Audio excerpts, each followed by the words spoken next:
ना शौकत सेठ पर मेरी एक गल सुन ले जेड़े बंदे नू तू मेरे हथों कत्ल कराना चाहना है वो बेगुनाह नहीं होना चाहिए इसलिए कि मैं अज तक कदे भी किसी बेगुनाह से हथ नहीं चुकिया। अस्सलाम वालेकुम जनाब, कुछ कम ऐसे होंगे आ कि जेड़ा ना बंदा कहते कि खुद नहीं करता पर उसकी किस्मत उसको करवाती है।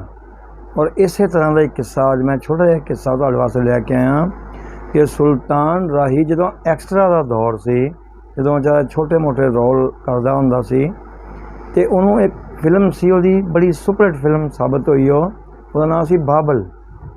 बाबल फिल्म मिलन का एक अजीब वाकया तुहाडे वास्ते मैं लैके आया कि ये फिल्म सुल्तान राही नूं किस तरह मिली। हालांकि इस फिल्म च यूसुफ खान साहब भी है, बड़े बड़े हीरो है वा, लेकिन जिहड़ा करैक्टर मकसद ये है कि एक जग्गू बदमाश का सुल्तान राही नूं मिलिया ना वो किसी कोल भी नहीं सी है। ते वेखना ये आ कि ये फिल्म जिहड़ी सी ये सुल्तान अली साहब नूं किस तरह मिली।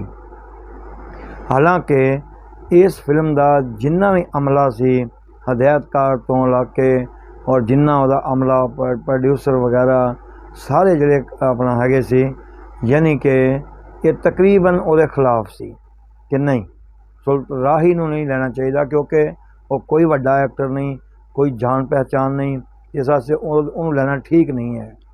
तो फिर राही नूं इस बाबल फिल्म दे विच मेन किरदार च किस तरह लिया गया, यही एक छोटी जी स्टोरी आ कि जिहड़ी मैं तुहाडे नाल शेयर करिए। लो जी, मेरा चैनल सबसक्राइब नहीं किया, सबसक्राइब कर लो, लाइक कर लो, शेयर कर लो। आपां अपना एक छोटा जिहा वाकया शुरू करिए।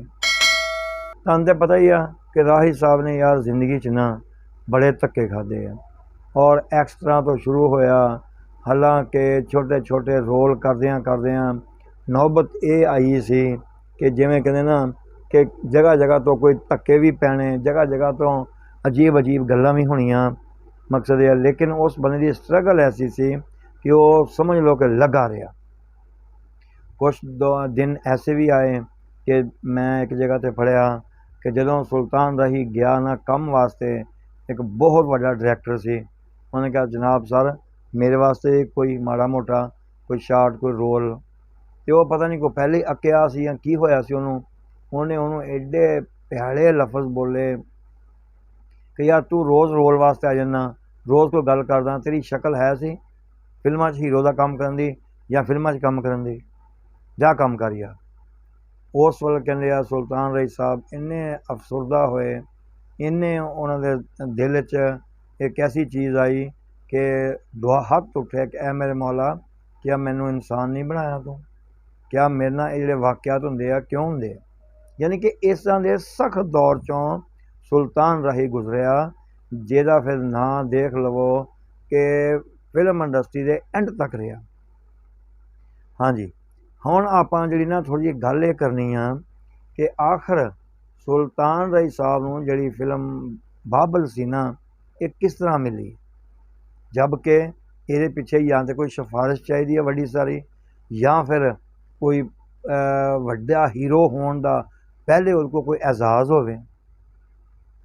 नहीं जनाब, ना पहले कोई हीरो होने का एजाज़ सी, ना कोई बहुत वड्डा एक्टर सी, हालांकि बस माड़े मोटे शार्ट करने वाला बंदा सी। दसदे ये आ कि ये जिहड़े ना हदायतकार सी ना, हदायतकार इकबाल कश्मीरी सी, और जिहड़े ये प्रोड्यूसर अपना राइटर सी ना तनवीर काज़मी साहब सी, ते जिहड़े ये अपना राइटर की गल कर रहे हैं, जिहड़े प्रोड्यूसर सी और राजा गजफ्फर अली साहब वो ये प्रोड्यूसर सी। यानी कि हुण देख लवो कि ना हदायतकार की मर्जी आ ना राइटर की, बस सिर्फ एक ऐसा बंदा सी जिहड़ा प्रोड्यूसर सी राजा गजफ्फर अली साहब। उस बंदे के ज़हन च सी कि यार क्यों ना होवे कि मैं राही नूं ना इस जग्गू बदमाश वास्ते लावां। उस बंदे ने गल की अपने यूनिट नाल, हालांकि वह प्रोड्यूसर सी लेकिन हदायतकार राइटर वगैरह कुछ इस वास्ते भी कुछ डरा देंदे आ ਦੇਖੋ ਜੀ ਪੈਸਾ ਡੁੱਬ ਜਾਏਗਾ ਫਿਰ ਸਾਨੂੰ ਤੁਸੀਂ ਗੱਲ ਨਹੀਂ ਕਹਿਣਾ। ਉਹ ਇੱਦਾਂ ਦੀ ਗੱਲ ਗੁੱਲ ਕਰਕੇ ਨਾ ਉਹਨੂੰ ਬਾਜ਼ ਆ ਕੇ ਬਈ ਰੁਕ ਜਾ, ਇਹ ਇਸ ਬੰਦੇ ਦਾ ਨਾਮ ਨਾ ਲੈ, ਕਿਉਂਕਿ ਇਹ ਬੰਦਾ ਜਿਹੜਾ ਵਾ ਇਹ ਫਿਲਮ ਡੁਬੋ ਦੇਗਾ। ਲੇਕਿਨ ਪਤਾ ਨਹੀਂ ਕਿਉਂ ਰਾਜਾ ਸਾਹਿਬ ਜਿਹੜੇ ਸੀ ਨਾ, ਰਾਜਾ ਸਾਹਿਬ ਦੇ ਜ਼ਿਹਨ ਤੇ ਇੱਕ ਗੱਲ ਜਿਹੜੀ ਠਹਿਰ ਗਈ, ਪਤਾ ਨਹੀਂ ਕੀ ਦੇਖਿਆ ਉਹਨਾਂ ਨੇ ਕਿ ਯਾਰ ਮੈਂ ਬਸ ਲੈਣਾ ਹੀ ਸੁਲਤਾਨ ਰਾਹੀ ਨਾਮ। ਫਿਰ ਉਹਨਾਂ ਨੇ ਕਿਹਾ ਚਲੋ ਠੀਕ ਹੈ ਜੀ, ਤੁਸੀਂ ਐਵੇਂ ਕਰਦੇ ਆ, ਇਹ ਫਿਰ ਅੱਲਾ ਦੀ ਡੋਰੀ ਸੁੱਟੋ, ਇਵੇਂ ਕਰੋ ਕਿ ਆਪਾਂ ਪਰਚੀਆਂ ਪਾ ਲੈਂਦੇ ਹਾਂ। ਪਰਚੀਆਂ ਪਾਈਆਂ ਗਈਆਂ। ਮਕਸਦ ਇਹ ਆ, ਕਹਿੰਦੇ ਆ ਕਿ ਉਹ ਫਿਲਮ ਜਿਹੜੀ ਸੀ 1971 ਜਿਹੜੀ ਸੀ ਨਾ ਉਹ ਰਿਲੀਜ਼ ਹੋਈ ਸੀ, ਅਤੇ ਜਦੋਂ ਪਰਚੀਆਂ ਸਾਰੀਆਂ ਪਾਈਆਂ ਗਈਆਂ ਸਭ ਨੇ ਆਪਣੇ ਆਪਣੇ ਹੀਰੋ ਜਿਹੜੇ ਸੀ ਉਹਦਾ ਨਾਮ ਲਿਆ ਉਸ ਕਰੈਕਟਰ ਵਾਸਤੇ।